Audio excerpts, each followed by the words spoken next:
പക്ഷെ രമേശ് ചെന്നിത്തലയുടെ കാര്യം വളരെയധികം കഷ്ടത്തിലാണ്. അദ്ദേഹത്തിന് ഇനി ഒരിക്കലും മുഖ്യമന്ത്രിയാകാൻ പറ്റില്ല. വി ഡിയുടെ മന്ത്രിസഭയിൽ ഒരു മന്ത്രിയായിട്ട് രമേശ് ചെന്നിത്തല ഇരിക്കാൻ തയ്യാറാകുമോ? ഇത് കൂടുതൽ പ്രതിസന്ധിയിലേക്കല്ലേ പോകുന്നത്? രമേശിന്റെ തീരുമാനം എന്തായിരിക്കും? രമേശ് പറഞ്ഞതാണ് ശരി. എൻ്റെ ലാസ്റ്റ് ബസ്സാണ്. അത് രമേശിനെ കയറ്റാതെ കടന്നുപോയി. അതാണ് സത്യം. രമേശിന് ഇനി കേരളത്തിൻ്റെ മുഖ്യമന്ത്രി സ്വപ്നം സാധ്യമല്ല എന്നാണ്.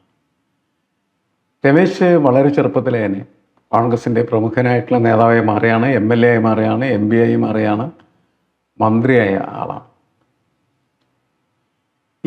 ഇനി ഈ സതീശൻ എന്ന് പറയുന്നത് ജൂനിയറിൻ്റെ മന്ത്രിസഭയിൽ അദ്ദേഹം മന്ത്രിയായിരിക്കാനുള്ള സാധ്യതയും വിരളമായിട്ടാണ് ഞാൻ കാണുന്നത്. ഒരു ചെറിയ സാധ്യത അദ്ദേഹത്തിനുള്ളത് സ്പീക്കറാകാം എന്നുള്ളതാണ്. അങ്ങനെ സ്പീക്കറായാൽ ഇടക്കിടക്ക് രമേശ് ചെന്നിത്തലയ്ക്ക് സന്തോഷിക്കാം. കാരണം മുഖ്യമന്ത്രി സതീശൻ സാർ എന്ന് വിളിക്കുന്നുണ്ട്. ശരിയല്ലേ?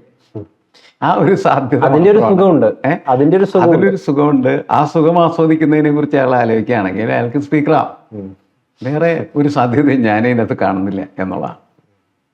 എന്തു പറഞ്ഞാൽ തീർച്ചയായിട്ടും. പക്ഷേ അദ്ദേഹം ഇപ്പം വലിയ പ്രതികരണങ്ങളൊക്കെ നടത്തി എന്നാണ് നമുക്ക് അറിയാൻ കഴിയുന്നത്.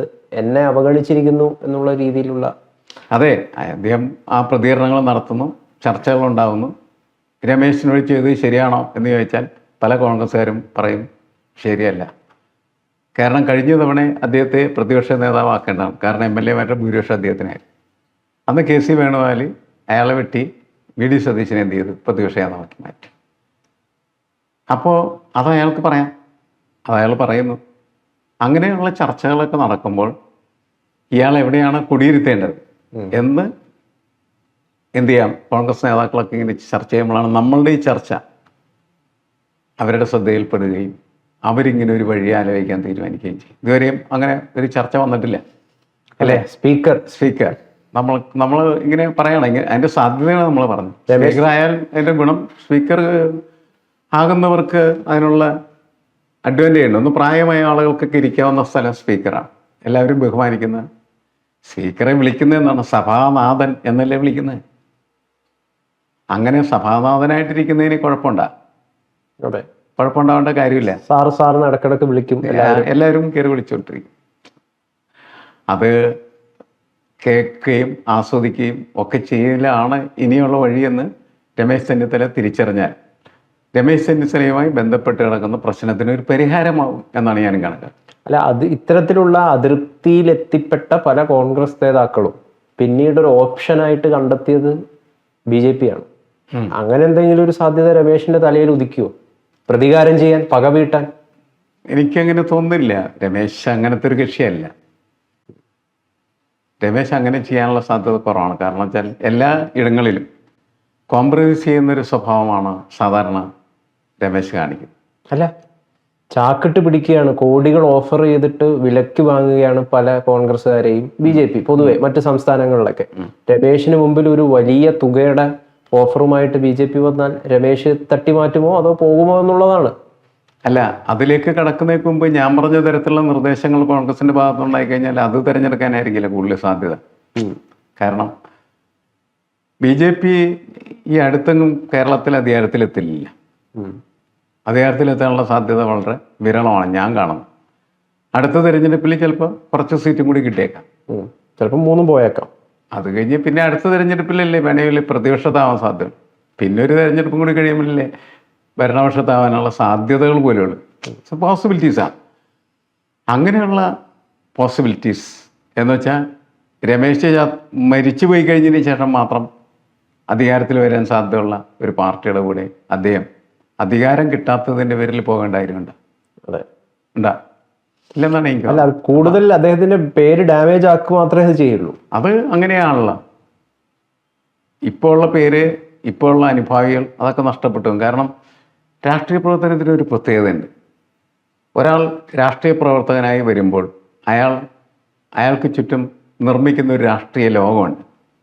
ഇയാൾ കോൺഗ്രസ്സുകാരൻ എന്ന നിലക്കാണ് ഒരു രാഷ്ട്രീയ ലോകം നിർമ്മിച്ചിരിക്കുന്നത്. അവിടെയാണ് അദ്ദേഹത്തിന് അനുയായികളുള്ളത്. അദ്ദേഹത്തിന് അനുയായികൾ മാത്രമല്ല, അദ്ദേഹത്തിൻ്റെ സ്പേസ് എന്ന് പറയുന്നത് ഈ കോൺഗ്രസ് എന്ന് പറയുന്ന ഭൂമികയിലാണ്. അത് അയാൾ ഉപേക്ഷിച്ച് പോയി കഴിഞ്ഞാൽ അതിൻ്റെ അർത്ഥം സ്വന്തം എക്സിസ്റ്റൻസിൻ്റെ സ്പേസ് വെട്ടിമാറ്റി എന്നുള്ളതാണ്. സ്വന്തം ആവാസ വ്യവസ്ഥയെ വെട്ടിമുറിച്ചവനെന്നാണ്. നമുക്ക് പത്മജ വേണുഗോപാലിൻ്റെയൊക്കെ കാര്യം അറിയാവുന്നതാണ്, അനിൽ ആൻ്റണിൻ്റെയൊക്കെ കാര്യം അറിയാവുന്ന. പത്മജി ഒരുപക്ഷെ ഇത്തവണ കോൺഗ്രസ് തന്നെ ആയിരുന്നെങ്കിൽ ജയിച്ചേനെ ഇത്തവണ. കോൺഗ്രസ്സിലായിരുന്നു ജയിച്ചത്. കോൺഗ്രസ്സിലാണ് അവർക്ക്, കാരണം അവരൊക്കെ കോൺഗ്രസ് കുടുംബമല്ലേ. കരുണാകരൻ്റെ മകൾ ഇവർ വഴക്കിട്ടാലും അതിൻ്റെ അകത്ത് തന്നെ നിൽക്കേണ്ട ആളുകളാണ്. കാരണം അവരെ ജനം അംഗീകരിക്കുന്നത് കൊണ്ടു കിടക്കുന്നതൊക്കെ കോൺഗ്രസ്സുകാരെന്ന നിലക്ക് മാത്രമാണ്, കരുണാകരൻ്റെ മക്കളെന്ന നിലക്ക്. അത് മറന്നവർ വേറെ മറുകണ്ഠം ചാടിയിട്ട് എന്തായാലും ഒരു കാര്യമില്ല. ഇത് ഇവരുടെ കാര്യം മാത്രമല്ല, ചില ആളുകളുടെയും കാര്യം അതാണ്. എന്നാൽ ചില ആളുകളുണ്ട് അവസരങ്ങളെ നല്ല രീതിയിൽ ഉപയോഗിക്കുന്നതായിട്ടുള്ള ആൾ. ഇപ്പോൾ സുവേന്ദു അധികാരി, അയാൾ തൃണമൂൽ കോൺഗ്രസ്സുകാരനായിരുന്നു, മമതയുടെ വലം കയ്യിൽ നിന്നിരുന്ന ആൾ. പക്ഷെ അയാൾ എന്ത് ചെയ്യുന്നു, മമതയുമായി അടിയുണ്ടാക്കി BJP-യിൽ ചേരുന്നു, എന്നിട്ട് BJP-യുടെ അധികാരിയായി മാറും. അങ്ങനെ കഴിയുന്ന ആളുകളുണ്ട്. അവർക്ക് അങ്ങനെയൊക്കെ ചെയ്യുന്നത് നല്ലതാണ്. എന്താണ് ഹിമന്ത വിശ്വശർമ്മ അല്ലേ? അതങ്ങനെയല്ല, കോൺഗ്രസിൻ്റെ സമുജ്വലനായ നേതാവാണ്. അവസാനം എന്ത് ചെയ്യുന്ന വെച്ച് കഴിഞ്ഞാൽ അയാൾ BJP-യുടെ മുഖ്യമന്ത്രിയായി മാറി, സുവേന്ദു അധികാരി പോലും ആയി. അതെ, അങ്ങനെ ഇവരൊക്കെ ആകുക. അങ്ങനെയുള്ള പോസിബിലിറ്റീസ് ഉള്ളിടത്ത് അവർക്ക് പോകാം, അല്ലെങ്കിൽ അവർക്ക് പോക്ക് നഷ്ടമാണ്. അതൊക്കെ മനസ്സിലാക്കാൻ കഴിവുള്ള ഒരു രാഷ്ട്രീയ നേതാവ് തന്നെയാണ് രമേശ് ചെന്നിത്തല. അതുകൊണ്ട് അങ്ങനത്തെ പോക്കിനെ കുറിച്ച് ഞാൻ അഭിപ്രായം പറയുന്നില്ല, അങ്ങനെ പോകുമെന്ന് ഞാൻ കരുതുന്നില്ല. ചിലപ്പോൾ എൻ്റെ കുഴപ്പമാകാം, എന്ത് സംഭവിക്കാൻ വേണ്ടി, പക്ഷെ ഞാൻ അങ്ങനെ കരുതുന്നില്ല എന്ന് മാത്രം. എനിക്ക് അദ്ദേഹത്തിന് വഴിയായിട്ട് ഞാൻ കണക്കാക്കുന്നത് സ്പീക്കർ രമേശ് എന്ന് വേണമെങ്കിൽ നമുക്ക് എഴുതി വെച്ച് പോവാം, പോരെ. ആഭ്യന്തരം ആവില്ല. ആഭ്യന്തരത്തിനുള്ള സാധ്യതകളില്ല, മന്ത്രിയാനുള്ള സാധ്യതകളില്ല. ശരിക്കും അതിനേക്കാൾ ബെറ്റർ ഇതാണ് എന്നെനിക്ക് തോന്നുന്നു. നമുക്ക് വേണമെങ്കിൽ നോക്കിയിരുന്ന് കാണാം.